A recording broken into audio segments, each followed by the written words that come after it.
Did Andy Reid smell like hamburgers or chicken nuggets? Smelled like musk. Ooh. Like old man musk. We're going to get into a little what? Super Bowl recap. Super Bowl recap?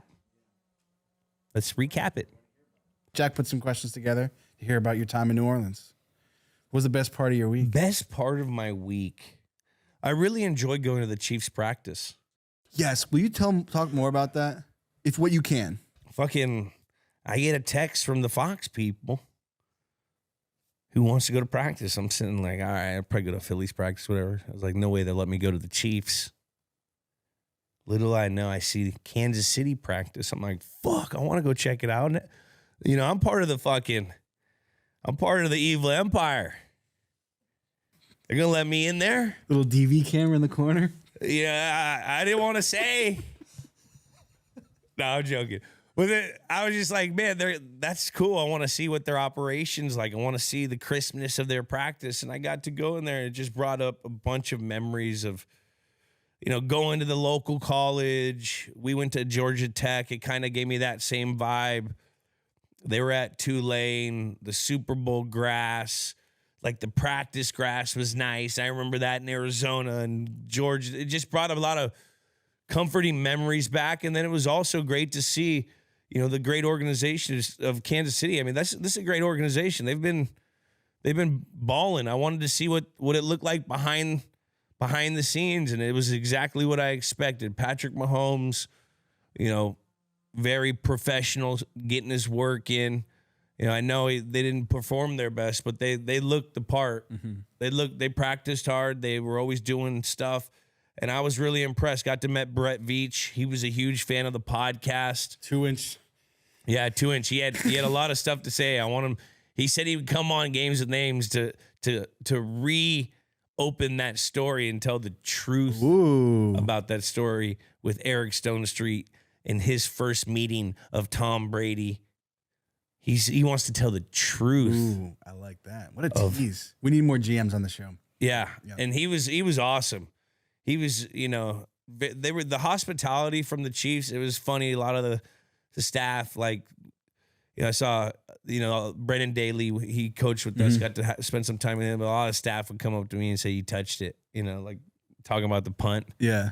Like, I was like, we fucking threw a pick the next play, guys. That's like 3 Super Bowls ago. Like, chill. Hey, you guys are at the top right now. About to go for a 3-peat. Chill out. Okay. But it was a great experience to get to go and I would say that was probably one of the best parts. Also, we went on a fan boat tour. Fan boat tour was awesome. Shout out to, I think it was Blazing Gators or something. I don't know. We'll put something in there. We didn't tell them that we were coming. We kind of just did the regular book a trip. They came and picked us up in the short bus, and then we went out to the bayou. Okay, first thing I thought, this is awesome. Second thing I thought, boy, that's some dirty ass water. That's some dirty water. I was thinking about that song "Dirty Water" by the Dirty Water Boston. That's dirty water. Yeah. Bayou is dirty water. Charles looks like you could drink. That looks like Crystal Geyser. Crystal Geyser compared to the water I saw in the bayou. Beautiful. Ecosystem huge. Animals everywhere. Stench was terrible in certain areas. The smell score low.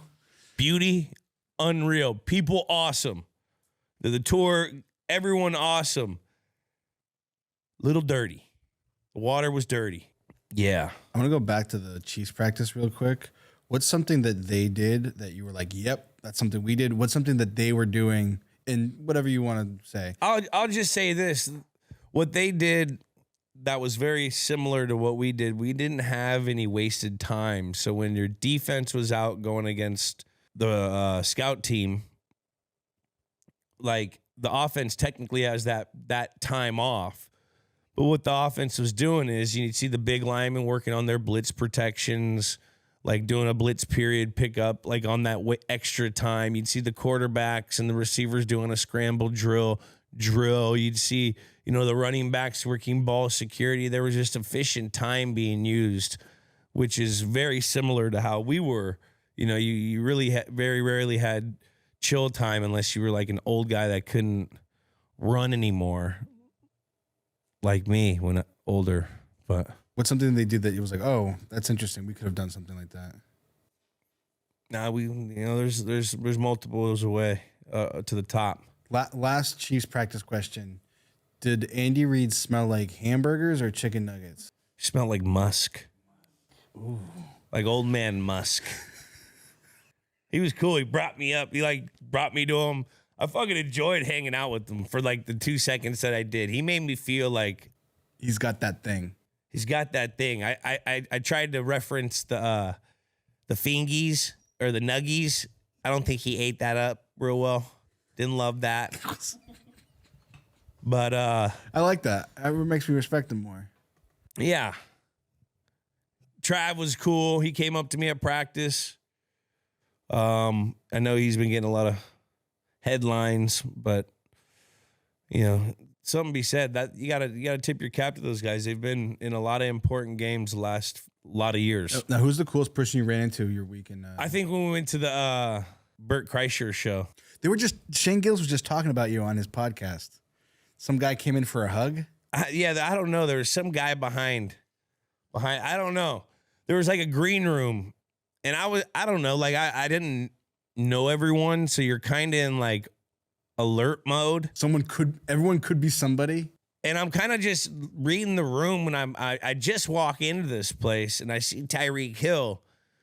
And so I go over to Tyreek and we start talking and, had our conversation. And there's other people that I don't necessarily recognize until after the point. Mm-hmm. Then there's other comics like Tony, I Kill Tony. I came up. Say his last name. Glitchclef. What is it? Tony Hinchcliffe. Pretty good. Hinchcliffe. That dude was funny. I saw Nikki. I met her boyfriend. I went up to her boyfriend. I go, I don't know how you do it. Half her bit is just crazy talk about like how she hates him, how she wants to leave him, but she's satisfied. And like, that's now I get it. There's a thing to the art. Creative license. Yeah. But like, a lot of those things come from, I don't know. It's just got to be uncomfortable. I just said, man, you got thick skin. That's all I said to him. The guy that went up to hug you did you see the tire show? I didn't. So I didn't. There was people that I didn't know in there. You know what I mean? I don't really remember it. This guy? I don't know. And then we were also on the side. We were on a side stage area where like I was kind of like trying to watch the show. Yeah. Because I was getting into the bits and I'm like sober and everyone's hammered. You know what I mean? So like I also have that like barrier up where like there's drunk people around like doing shit. So I'm like, watching the show and then there's like a couple people and like I'm trying to like I'm in a joke. I'm like mid joke like and I need to like concentrate when I listen to like stand up. Yeah. Like I have to do math in my head to like understand the joke sometimes. I'm not the brightest box of rocks. All right? So like it takes me time to digest it. You're like the smartest box of rocks. Huh? You're really smart box of rocks. Regardless, it takes me time. So I have to digest a lot of the comedy. Like sometimes like Tony was making fun of like, well, 20% of you guys could have thought it was a racist joke, and then 50% of you guys could have thought it was this. And so he explained the joke out. He goes, for the people that think it's like this, which I thought it was, that kind of joke. He goes, you guys are like dumb. Like that's not where it was designed. So I'm like, oh, that's the kind of shit I got to do. Yeah. So I thought it was funny. Adam Ray, he was cool as fuck. He's here. We got to get him. Yeah, on. he was. Adam Ray. He was really funny, and he was just cool to hang out with. Yeah. Like we were in the green room after, and this dude's dressed up as Dr. Phil. Try to have a serious conversation. Like we're talking like podcasting and shit. Try to have a serious conversation with the guy. And I couldn't like not laugh sometimes in my head. the whole time. But that was cool. Bert was awesome. Bert is jacked right now. Remember, Like, he was on that journey when he came He here. was on that journey. Yeah. I seen the transformation of those shoulders. Enough times passed. I've seen the transformation of your fucking shoulders. And that gut, that's a strong gut. Like, I was touching it. That thing's like fucking, that's like some Vince Wilfork gut. Like, they're like ab We'll gut. clip that up, and I'm sure he'll share that. It's like ab gut. It's like where it's hard. It's not like it's fucking fat. It's like a hard muscle. Dude, that was a fun experience, and it was cool. It was away from everything. I think it was at Louisiana State University or New Orleans University. That wasn't at Tulane. The practice was at Tulane. Then I actually at the practice, I went and looked at the baseball. I wanted to go take BP with the boys. They offered it too, but I had to leave with Fox. But back to where the comedy was, the show, it was away from everything, so it was kind of cool to get away and go through New Orleans. So real quick, just to put a bow on this, Shane Gillis on his podcast said that his drunk friend who stars in Tires tried to hug you, and you said, he says, "Can I give you a hug?" And you said, "Why?" Why? So my question to you is, what could he have? I think I may remember that. What? Like, why does this guy want to give me a hug? What could he have said in that moment that you would have actually given him a hug? I don't know. He Cancer? came up with something. Got cancer? What do you? Yeah, like I watched big fan? you. Would a big fan get a hug? Probably. Give me an answer, anything. It's not that hard. You just got to have a reason. But if it's a bullshit reason, then like give me some. Yeah, I'll yes and no some. Why don't you give me some? I just got fired today. That's like a half hug. Like, all right, Just that's on like the one side. of these. Like, hey, all right, Yeah. dude. That's an arm around. What if I was a fan of you before 2013? Yeah, dude, get over here. Come on, let's bring it in for the real deal. What if it was? Give me a stat or something. You give me something. You can't just come in. Give me a fucking, I was at a game, I saw you this or that. Yeah. I was at the game where you housed a punt or. What about I just ordered Coors Light from CoorsLight.com/GWN? Give me a kiss.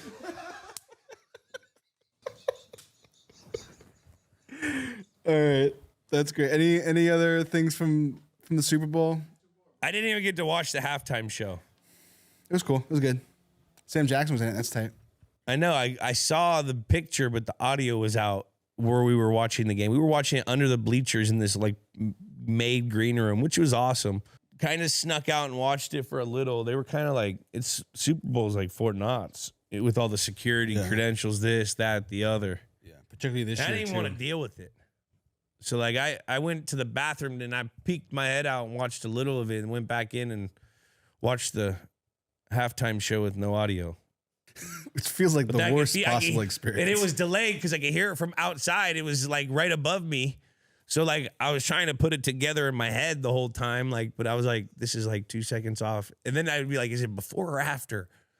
He said, oh, it's after. No, it's before. Those beats all got to hit up. Awesome. Well, I feel like that's a successful Chill Zone segment.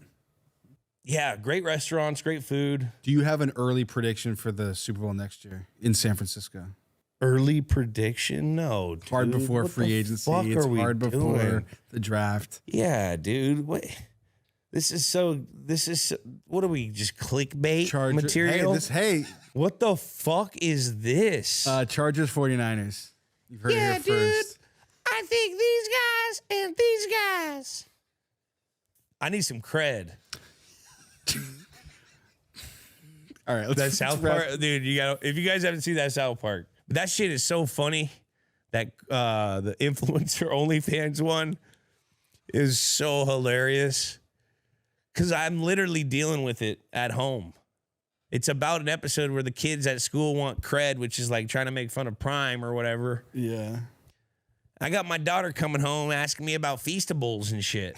I'm like, what the fuck is a Feast? She goes, it's Mr. Beast's a candy thing. I'm like, what? How do you know? Where do you even get it? She goes, 7-Eleven. I'm like, how do you know where to get it? She goes, this kid told me. There's two. We got two in the class, I think. Well, that was the Chill Zone. Thanks to our favorite beer, Coors Light. Get Coors Light delivered straight to your door. Visit CoorsLight.com/GWN and celebrate responsibly.